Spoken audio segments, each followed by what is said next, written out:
forget. Welcome, everyone. I'm going to start sharing my screen so we can start reading this chapter. Chapter 3, Section 6, Judgment and the Authority Problem.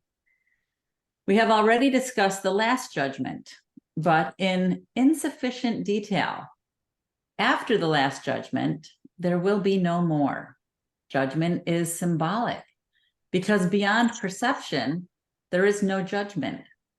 When the Bible says, "Judge not, that ye be not judged," it means that if you judge the reality of others, you will be unable to avoid judging your own. The choice to judge rather than to know is the cause of the loss of peace.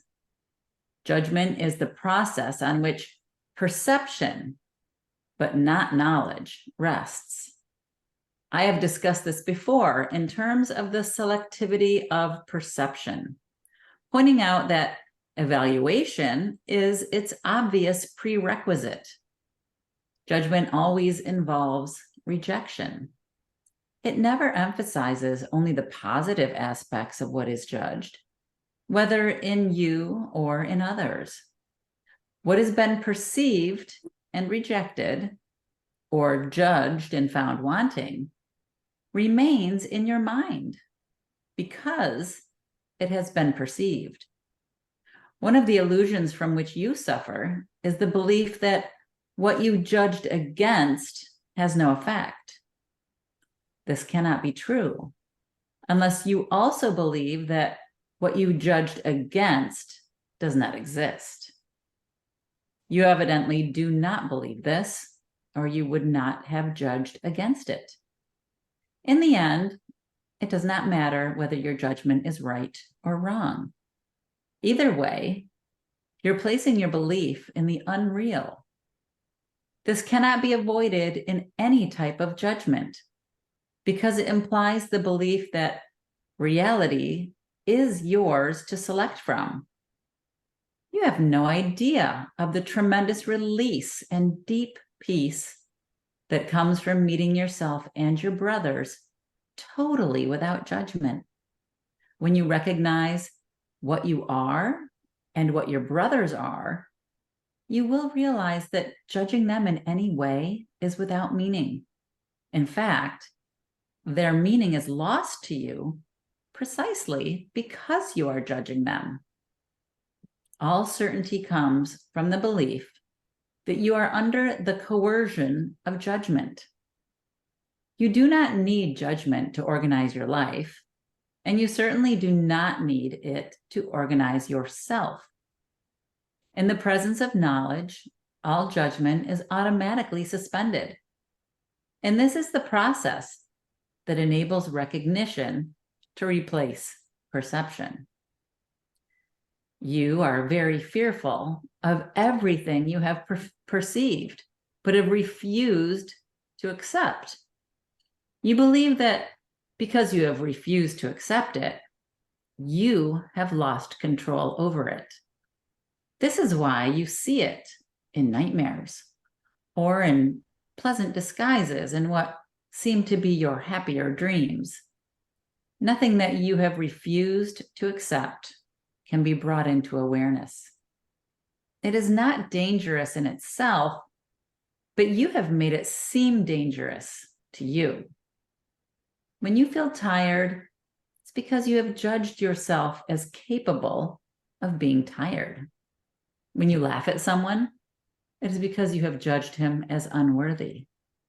When you laugh at yourself, you must laugh at others, if only because you cannot tolerate the idea of being more unworthy than they are. All this makes you feel tired because it is essentially disheartening. You're not really capable of being tired, but you are very capable of wearying yourself. The strain of constant judgment is virtually intolerable. It is curious that an ability so debilitating would be so deeply cherished. Yet if you wish to be the author of reality, you will insist on holding on to judgment. You will also regard judgment with fear, believing that it will someday be used against you. This belief can exist only to the extent that you believe in the efficacy of judgment as a weapon of defense for your own authority. God offers only mercy. Your words should reflect only mercy, because that is what you have received, and that is what you should give. Justice is a temporary expedient or an attempt to teach you the meaning of mercy. It is judgmental only because you are capable of injustice. I have spoken of different symptoms, and at that level, there is almost endless variation. There is, however, only one cause for all of them: the authority problem. This is the root of all evil. Every symptom the ego makes involves a contradiction in terms, because the mind is split between the ego and the Holy Spirit, so that whatever the ego makes is incomplete and contradictory. This untenable position is the result of the authority problem, which, because it accepts the one inconceivable thought as its premise, can produce only ideas that are inconceivable. The issue of authority is really a question of authorship. When you have an authority problem, it is always because you believe you are the author of yourself and project your delusion onto others. You then perceive the situation as one in which others are literally fighting you for your authorship. This is the fundamental error of all those who believe they have usurped the power of God. This belief is very frightening to them, but hardly troubles God. He is, however, eager to undo it, not to punish his children, but only because he knows that it makes them unhappy. God's creations are given their true authorship, but you prefer to be anonymous when you choose to separate yourself from your author. Being uncertain of your true authorship, you believe that your creation was anonymous. This leaves you in a position where it sounds meaningful to believe that you created yourself. The dispute over authorship has left such uncertainty in your mind that it may even doubt whether you really exist at all. Only those who give over all desire to reject can know that their own rejection is impossible. You have not usurped the power of God, but you have lost it. Fortunately, to lose something does not mean that it is gone. It merely means that you do not remember where it is.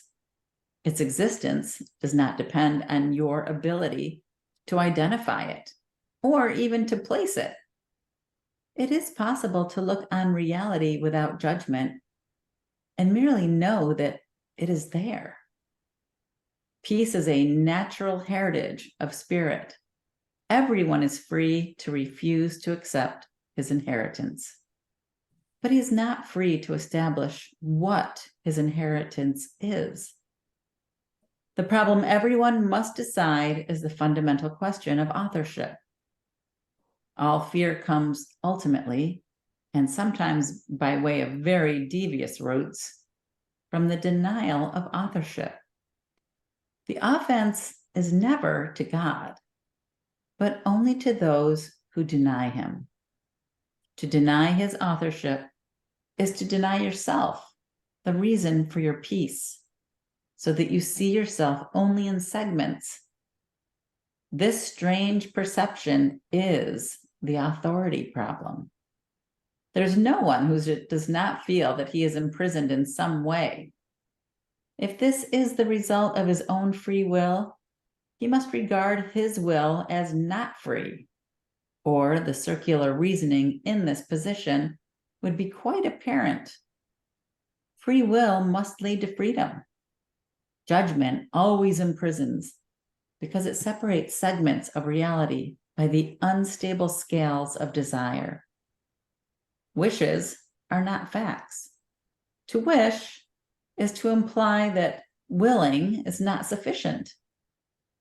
Yet no one in his right mind believes that what is wished is as real as what is willed. Instead of seek ye first the kingdom of heaven, say, will ye first the kingdom of heaven? And you will have said, I know what I am, and I accept my own inheritance.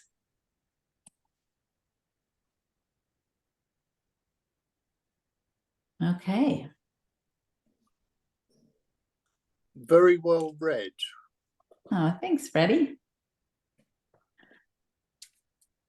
It's just so interesting when you read it, right? Again and again and again. And it just resonates more clearly each time for me. That's been my experience. Yeah, I try not to use the words wish or hope or seek as words anymore, because I've found them to be too like projective of a future and not present, and also not very empowering, as you're hoping something else will materialize and make happen what you would like to see happen, but you don't take the full responsibility and see yourself as being capable of producing that yourself. So I've found along the way, and in seeking, people are basically just following to sort of be part of a group, but they don't necessarily want to become that. They're just sort of looking for clues, if you will. And that's fun in and of itself, but it's acknowledging that that's where you're at, just on a, you know, on an exploration, if you will. And it's not about what you really discover or where you empower yourself. Great point. So I should have said to Kuzume, be careful what you will for. Right? It's true, right? It is so much more powerful to say will than wish. Mm. What Mary is talking about, we're not like sometimes we belong to various groups where people will occasionally ask us to pray for them, and we have found that very difficult in the past, because it's like, well, how, yeah, I mean, as it says repeatedly, and of course, how would we know what is right for somebody else? How do we know what is, you know, going to have the best outcome for everybody concerned, etc., etc. And but since we found ourselves very carefully asking for certain things and having them come about, we find that we are able to ask for things, but that we have to be very, very careful in, very careful in making sure that we are genuinely asking for something that, oh, we don't know how to put this into words, so we're not going to say it. But yeah, we do ask for things sometimes today for other people, and we do it in a way that feels like aligning our will with God's, rather than trying to impose something on the universe. But Yeah, I don't know how relevant that is to the reading, but it's just what came to our mind when Mary was talking. Mm-hmm. Yeah, thank you for sharing that. Yeah, and wishing and seeking seem to have a connection, similar kind of energy. And my reason for not seeing myself as a seeker any longer is that I don't want to see myself as not being already whole. Mm. You know, maybe there is still discovering happening, but for me, that's very much to do with stuff falling away. You know, not really discovering anything new, but getting rid of things that are not me. Right. Very much so with identifying or not identifying as the figure, the dream figure, and identifying with the dreamer, the awareness, which is what we all are. But it's very, I kind of get caught up in the dream personally.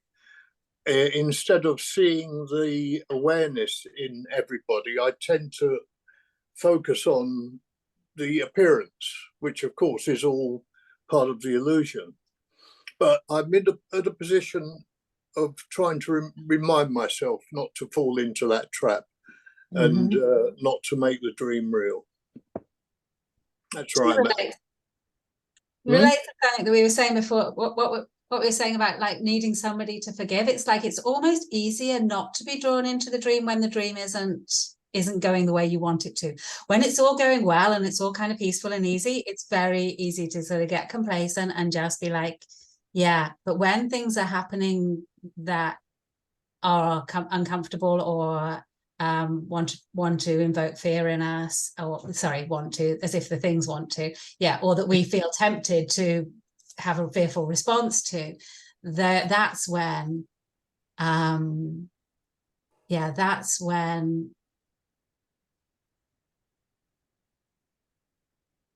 all of the things that we have at our disposal kind of come into play, including the material in this course. Yeah. Right. The discussion between seeking or hoping and willing brought us to, we also attend other meetings that, and quite frequently, after the meeting has been opened, it'd be, Angel, do you want to start us off? Absolutely not, but we are willing, and the difference between, right, that, and most people in those meetings have learned to rephrase it now because it is because they're not the same, right? So anyway, just a thought that came up that made us smile, so we're sharing it. Yeah, you're right. And words are so powerful, right? I mean, even though words are but symbols of symbols, they do contain power. So I'm glad you shared that, Angel. I know there's been many times I've even said things to my my son like, hey, would you like to do me a favor? And the first response is, not really. So sometimes we just say these words that they really are, we just don't think about what we're actually asking. As an autistic person, we can verify that from experience. Yeah, people say that all the time. They just don't mean what they say, but they don't think about it. No. Exactly. And we take them literally, and then chaos follows. So yes, exactly. So yeah, it's interesting the lessons we all have, within our realm of experience that bring us back to really being conscious of choosing the thoughts and then being conscious about the words that follow, because they are powerful and we are either creating or making, as we learned and read about last week. All right, shall we continue to read, or does anybody else have anything they'd like to share with regard to what we just read? Yeah, we do have one question. Okay. On 4. Judgment always involves rejection. Probably don't even need to turn the page. It's only 4 words. So yesterday, we were speaking with Kusame, and we asked them what their definition of gossip was. We had looked it up, and we had asked them, and the definition that we looked up didn't quite match ours. It was close, but we asked Kusame what theirs was, and theirs was pretty close to us. We had this idea that you must denigrate the person to gossip at some level, and that's not in the definition. And so once we concluded that, we're like, okay, we're going to gossip about somebody now.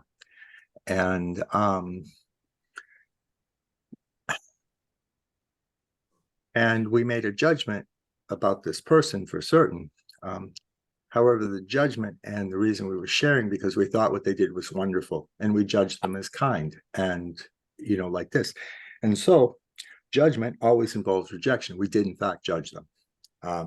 And as we said, we do have some idea of how this applies in this, but we would like a second opinion just to, without giving it, right? Just so we can kind of verify for ourselves, confirm for ourselves or not. So that. Right. So I guess what I would say is that because we are in the dream, and because this is all part of the illusion, in order to accept that anything is real within the dream would imply you'd have some kind of judgment, right? Because you're judging it as good or bad. But in truth, we are all one. And in truth, this is being in the dream, and part of the dream is almost synonymous with judgment. If you are in the dream and part of the dream, I don't know that you can help but judge, because you're already accepting that the dream is your reality. And what part what specifically do you feel that we are rejecting in this? The truth of what we are. Okay, but we operate on different levels, right? I mean, within the dream. Right. And in this level, the dream level here, if our idea was that the way we are rejecting is, in order for you to be judged by us as kind, we've got to reject the opposite as unkind. Right. Okay. And that would be the way that that's the way that we understood it. But that was what we were looking for a second opinion on, because, because to go ahead and have something on this side, you have to have its opposite. So we have rejected something, that behavior as unkind. Right. This behavior is kind. So, anyway, that was our understanding. But again, we weren't sure if that, it didn't sound like what you said, though. And we're not sure if it was or not, because sometimes the pictures don't match, right, with the words. Right. And I guess, yes, it kind of was part of what I said, but I think you were getting more into the granular details of within the dream, judging good and bad, versus just even acknowledging that to be in the dream is to make a judgment that you are not what you are, that you are not the one mind of God. And that's almost like the first judgment is the separation, right? Like, oh, I am separated from God. I am no longer whole, complete, and perfect. We were reminded of like the whole kind of special relationship thing, like similar. It's like, so what Angel's saying, like if we say, oh my goodness, you are so wonderful, you are so beautiful, you are so perfect, you are just the most heavenly creature that ever walked. We are. It may seem that we're not judging in a negative way, but we're judging everybody else as being less than this one person we are holding up as being being special. Yeah, judgment always involves rejection. We didn't understand that sentence, but we maybe have more understanding of it now.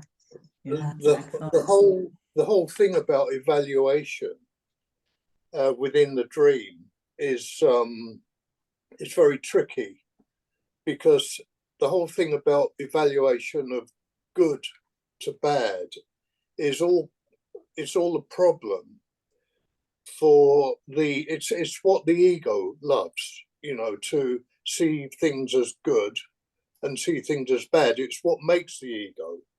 It supports the ego. The belief in separation, that I am separate from things I don't want to be like, and stuff like that. So it really is coming. This is what this is about, judgment and the authority problem, because in truth we can't judge. We don't know enough to judge, and on the other, also, what we're attempting to judge is not who we really are. If we're judging people and judging body, even judging personalities, we're not judging who we really are, because we're not seeing who we really are. We remember, Freddie, as a teenager, as an older teenager, like 20s, we found life extraordinarily difficult, and we are autistic, we didn't fit in. And people often didn't like us. And we were also alcoholic and behaving really badly all the time, and just a total mess. But we remember, like, when people were judging us and saying they didn't want to spend time with us and whatever, we remember thinking, if you just understood us completely, then you would love us. If you knew every single thing about us, and that's like, well, but you have no right to judge us if you don't understand us completely. And even at the time, we thought the only person, for want of a better word, who can possibly understand us is God, because God is the only person who knows absolutely everything about us. And yes, we would say today that if we know absolutely everything about us or anybody else, then all we can possibly feel is overwhelming love. So there you go. Just so even if we don't know, everything about another, just accepting that there are many aspects of everything, accepting the whole, then we don't wind up rejecting. We see things in this world as opposites, and we feel that we have to choose one of them and therefore reject the other. And in fact, when you are complete and whole, you don't have those needs, because you just accept that there are so many aspects and so many choices in all the realm of possibilities, and any one or combination can be in your present moment and be different in the next moment of your attention. And so you just focus on that which brings you peace, and then you feel joy and love. So it's not a matter of rejecting, and therefore judgment disappears when you understand and accept and allow to freely flow those concepts of wholeness and oneness. Excellent. Love that. Hello, Carol, welcome. And oh my gosh, Cynthia, your cat is gorgeous. I'm judging, Sorry. but I'm just saying. Thank you. Yeah, that cat's better than my cat, definitely. We've digressed. Back to judgment. Sorry, distracted. Okay, great point, Mary. Thank you, and everyone who shared. Love this conversation. Shall we continue on to the next section? Okay, let's keep going. Creating versus the self-image. Every system of thought must have a starting point. It begins with either a making or a creating, a difference we have already discussed. Their resemblance lies in their power as foundations. Their difference lies in what rests upon them. Both are cornerstones for systems of belief by which one lives. It is a mistake to believe that a thought system based on lies is weak. Nothing made by a child of God is without power. It is essential to realize this, because otherwise you will be unable to escape from the prison you have made. You cannot resolve the authority problem by depreciating the power of your mind. To do so is to deceive yourself, and this will hurt you because you really understand the strength of the mind. You also realize that you cannot weaken it any more than you can weaken God. The devil is a frightening concept because he seems to be extremely powerful and extremely active. He is perceived as a force in combat with God, battling him for possession of his creations. The devil deceives by lies and builds kingdoms in which everything is in direct opposition to God. Yet he attracts men rather than repels them. And they are willing to sell him their souls in return for gifts of no real worth. This makes absolutely no sense. We have discussed the fall or separation before, but its meaning must be clearly understood. The separation is a system of thought, real enough in time, though not in eternity. All beliefs are real to the believer. The fruit of only one tree was forbidden in the symbolic garden, but God could not have forbidden it, or it could not have been eaten. If God knows his children, and I assure you that he does, would he have put them in a position where their own destruction was possible? The forbidden tree was named the tree of knowledge, yet God created knowledge and gave it freely to his creations. The symbolism here has been given many interpretations, but you may be sure that any interpretation that sees either God or his creations as capable of destroying their own purpose is an error. Eating of the fruit of the tree of knowledge is a symbolic expression for usurping the ability for self-creating. This is the only sense in which God and his creations are not co-creators. The belief that they are is implicit in the self-concept, or the tendency of the self to make an image of itself. Images are perceived, not known. Knowledge cannot deceive, but perception can.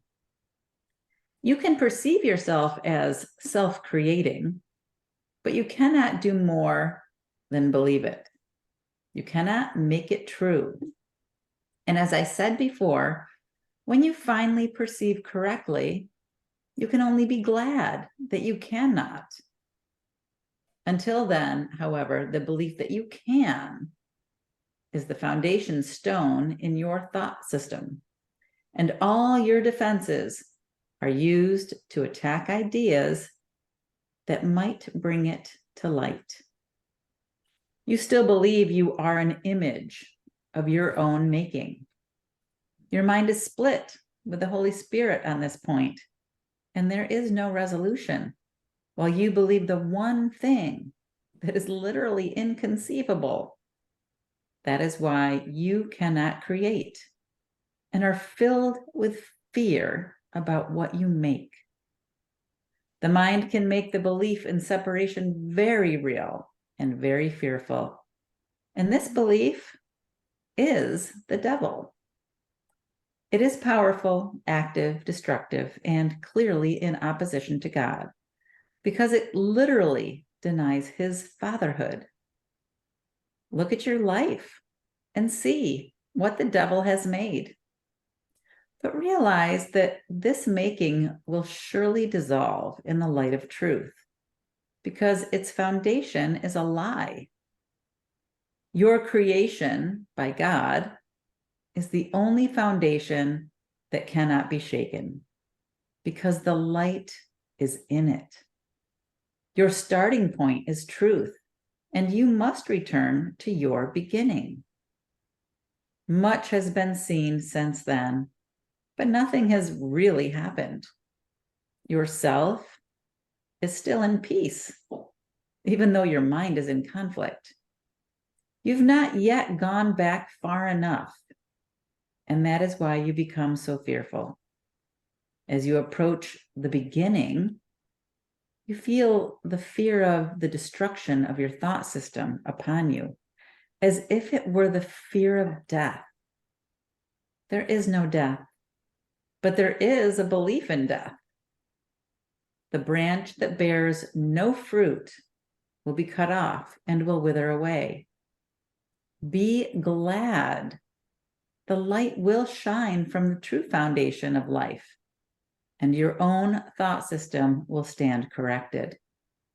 It cannot stand otherwise. You who fear salvation are choosing death. Life and death, light and darkness, knowledge and perception are irreconcilable. To believe that they can be reconciled is to believe that God and his Son cannot. Only the oneness of knowledge is free of conflict. Your kingdom is not of this world, because it was given you from beyond this world. Only in this world is the idea of an authority problem meaningful.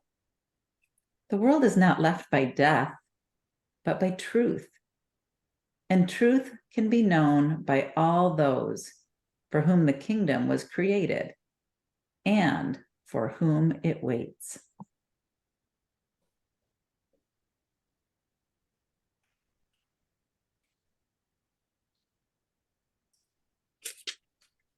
I know there's got to be some discussion after that.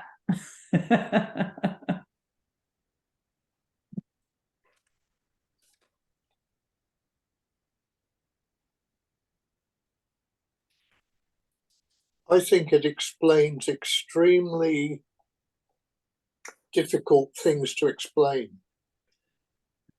Extremely deep, meaningful stuff. It really explains it. But it's almost hard for the human mind to comprehend it. It is. It is hard Yeah. for the human mind to comprehend it because it's irreconcilable with the human mind. Yeah. Right? And I think that's the part where the human mind says, but wait, if I don't believe in this world, then, and I do believe in the kingdom of heaven, which I've never seen, then what happens to this world? What happens to me? What happens to my life? Right? And then the fear sets in. And then as soon as that happens, you stop acknowledging the truth of who you are, right? Because you're like, oh no, I don't want to go there. No, I don't want to know about the truth, because then this will all disappear.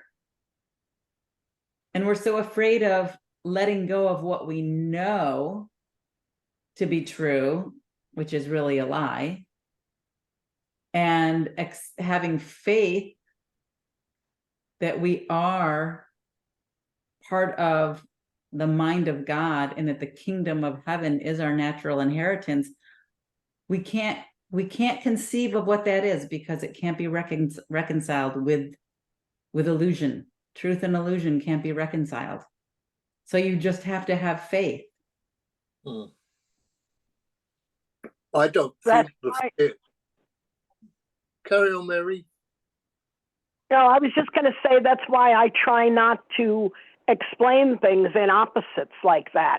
So rather than having the truth and an illusion, but illusion is sort of there as an aspect, again, of what we experience here, but we have the opportunity to experience that illusion, to know it exists through the eyes of truth, which is a little softer than, you know, sort of saying that the whole world disappears and loses its value and all of that because we make the shift to truth. Yes, that happens, but it naturally occurs. You don't have to force it, ignore it, push it away, etc., lose it. It just naturally occurs because the preciousness of truth. So the Course basically just helps you say, on your mark, get set, and you rely on that faith, if you will. You set your intention, that little willingness, to be as truth, if you will, to be as whole as you can possibly imagine. And then the higher consciousness takes you the rest of the way. I feel like too, it's almost like on your mark, get set, let go. Right? Because you can't even imagine, because imagining already attaches you to the ego. You have to completely surrender and let go. And you're right, Mary, there's nothing you can do about it. There's nothing the ego can do about it, because that's who we are all aligned with when we start getting afraid and start thinking there's something that we have to do. Because there's nothing we have to do. There's nothing we can do. We can only surrender and let go. And in that moment of absolute surrender and absolute letting go is then when the paradox happens. And it's like, boom, we have now jumped, right, into the kingdom. Because we have let go of the illusion. And I can only say that because I did experience it through that meditation that I shared with all of you. And it wasn't even on purpose, right? If I thought for a second I was going to jump into this void of, I don't even know what, I would have probably been scared to death to do the meditation. I probably would have never done it. I would have been waiting for it, right? And like expecting something's going to happen. But because I didn't expect anything to happen, because I was just opening up my chakras and dribbling this little ball of energy up and down my chakra points and opening up my third eye. And because I had no expectations of anything happening, I was able to just innocently step into the truth and let go. But it's a paradox. It's a paradox. And I think that's why meditation is so important. And clearing that mind and just quieting the noise and getting yourself to a place of peace where you can hear God's voice, because there's just so much noise with the ego.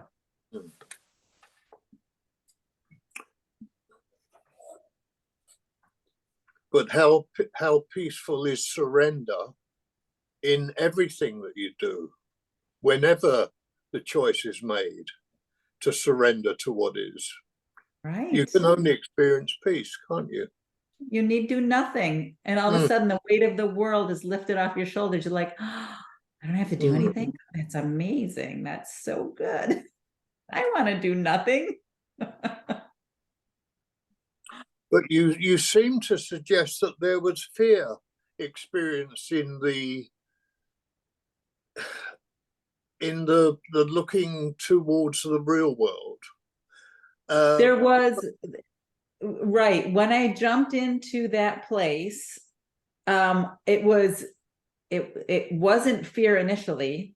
Right. It was just feeling of expansion and almost this feeling of awe, like this feeling of there's no words. Yeah. It wasn't until I looked around and thought, how do I get out of here? That's where the fear came in. I was like, where am I? Like, not where am I? That wasn't scary. I was like, well, if I did want to leave, where's the door? So Mm. I was like, I didn't see a door. And then boom, it was gone. Is that what you were referring to in the conversation before you mentioned that experiment that you did? You referred to a state of fear at the thought of letting go of the world. Yes. Yeah. Because in the conversation, right? Because within the illusion, right, we have family, we have friends, we have children, we have things that protect us, right? Money and houses and whatever it is. And the fear of letting that go, because that's all we know within the world of the ego and the world of the illusion. The fear of letting that go to the kingdom, which in this place of illusion, we don't know the kingdom because they can't be reconciled. They're polar opposites, right? We just have to have faith. We just we just want to say something about that. That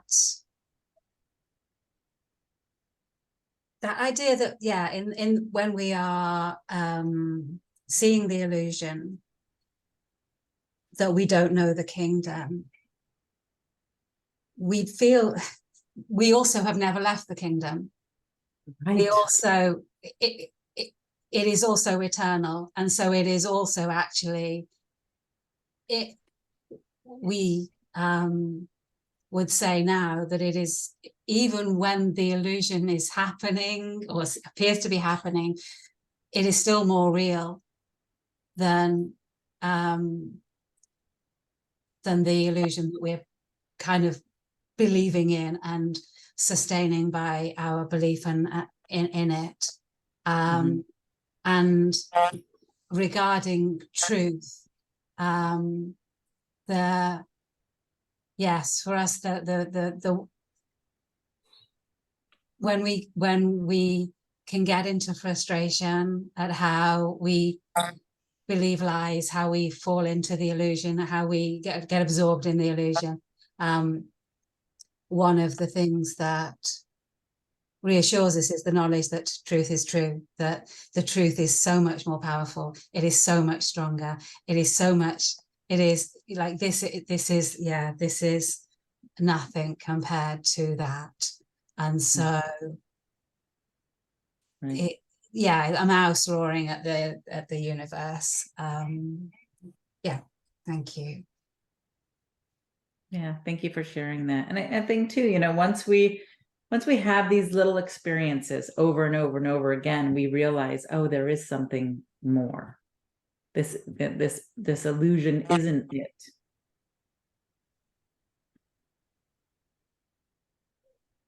So, well, to be honest, isn't it more fearful to believe in the ego's dream of sickness and death and everything that goes with the ego's dream? Sure. And good and bad and all the rest of it. But if we have a knowledge that the light is behind everything that we see, and we can keep our families and our possessions while we're here, in the knowledge that the light is behind them. You know. Yeah, we can, and it is our opportunity to see the light in them, right? Yeah. So there's a purpose. The Holy Spirit still uses that part of the illusion for our highest good, and gives us that purpose of seeing the Christ in our brother, seeing the light in our brother. Yeah. Right. And essentially that is how we find the kingdom.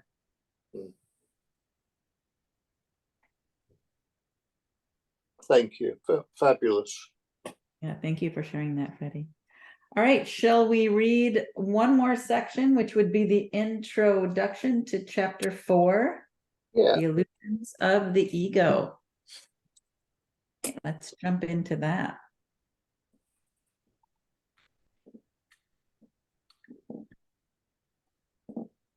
Chapter 4, the illusions of the ego. Introduction. The Bible says that you should go with a brother twice as far as he asks. It certainly does not suggest that you set him back on his journey. Devotion to a brother cannot set you back either. It can lead only to mutual progress. The result of genuine devotion is inspiration, a word which, properly understood, is the opposite of fatigue. To be fatigued is to be dispirited, but to be inspired is to be in the spirit. To be egocentric is to be dispirited, but to be self-centered in the right sense is to be inspired or in spirit. The truly inspired are enlightened and cannot abide in darkness. You can speak from the spirit or from the ego, as you choose.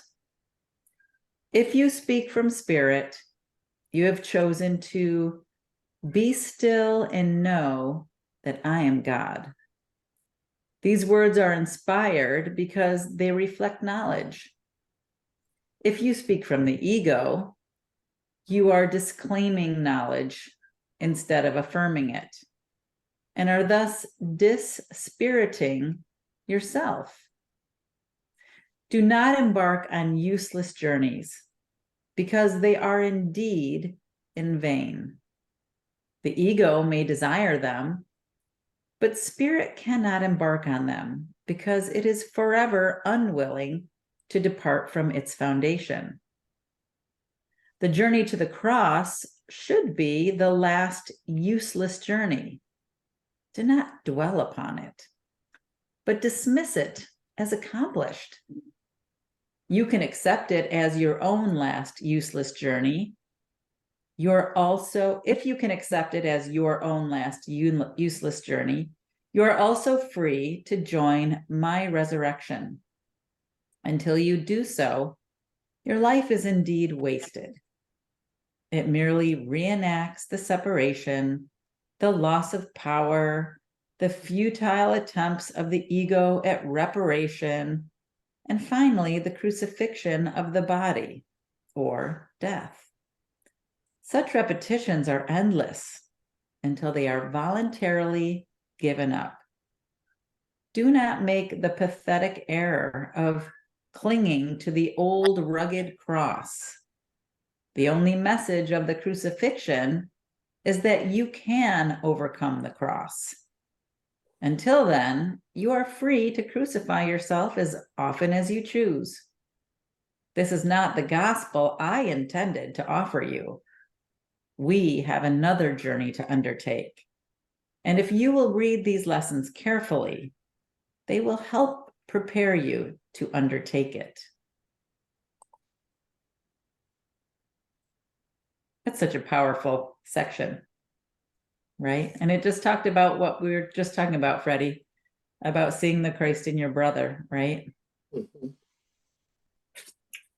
And seeing the Christ in yourself, and Right. And stop crucifying yourself. Right. Because Christ said it is finished.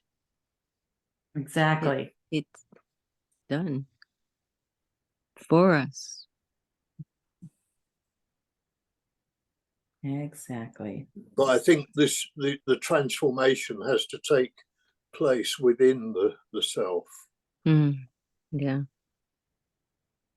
for sure. Acknowledgement, right? Because self crucifixion is legion in the world. Mhm. Oh yeah. Right. And we have a choice. 60,000 thoughts a day to choose again.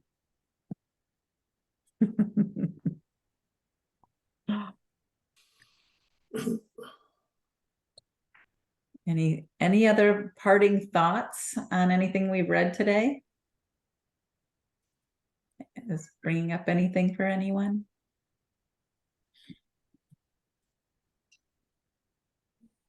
It was a good dose of reality. Just thank you for it.